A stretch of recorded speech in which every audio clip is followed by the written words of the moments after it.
To think I ever doubted you. Oh yeah? What kind of doubts? You kidding me? You look like you'd fallen out of the vault that day. I thought I'd see you picking your teeth out of the gutter by sunup. It's just real rare these days. Find someone who's not willing to take things the way they're handed to them.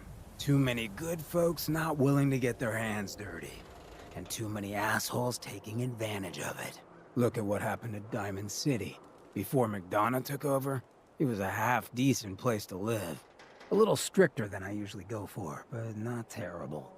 I thought he and I had a pretty happy childhood. But then he decides he's gonna try and get elected with his anti-ghoul crusade. Mankind for McDonough. Before you know it, you got families with kids lining up to drag folks they call neighbor out of their homes and throw them to the ruins.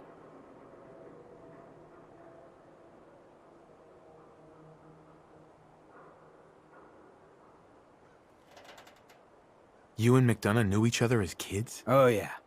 Guy's my brother. Grew up together in a little shack on the waterfront. Guy was the standard big brother. Entitled, punchy, liked to shove rotten potatoes down my shirt and slap my back. But I never thought he'd be capable of something like what they did to those ghouls. Why did McDonough campaign against the ghouls? Because he thought he could win. There'd always been a pretty clear divide between the folks living in the stands and those down on the field. I'm not convinced they didn't do it just to improve their view.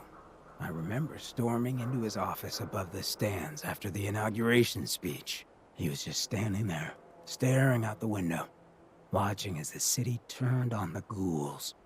He didn't even look at me. Just said, "I did it, John. It's finally mine." Should have killed him right there, but I don't think it would have changed anything.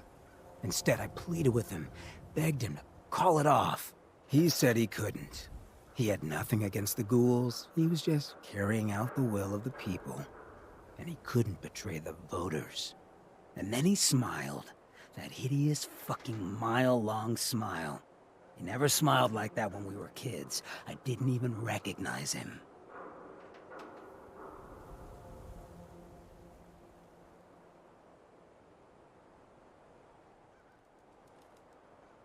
What do you mean you didn't recognize him? I don't know. Just didn't seem like the guy I grew up with. When I'd first heard the rumors he'd been swapped for a synth, thinking back on that night, I thought it made a lot of sense. But now, I don't know. I don't think I buy it. I've seen him since then, and there's no way they copied him that perfectly. Even got his tight-ass walk. But at the time, I just needed to get the hell away from him. Him and that whole damn city.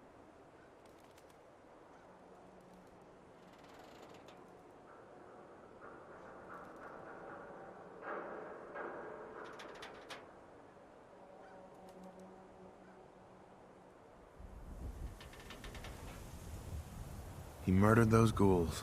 Him and that whole damn city. I still wasn't a ghoul at this point, so I didn't have to leave, but I couldn't bring myself to stay in that cesspool after that.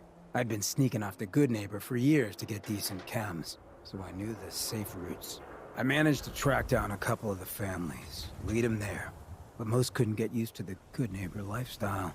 I brought them food for a couple of weeks, but after a while, they just disappeared.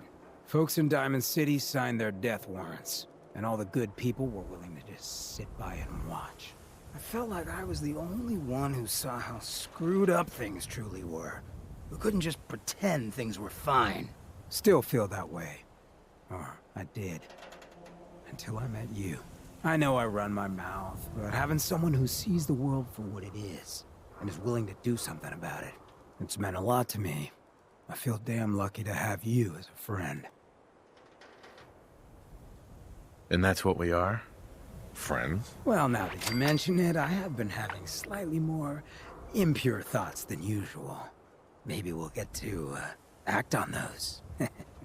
But I guess we should probably head out, huh? After you.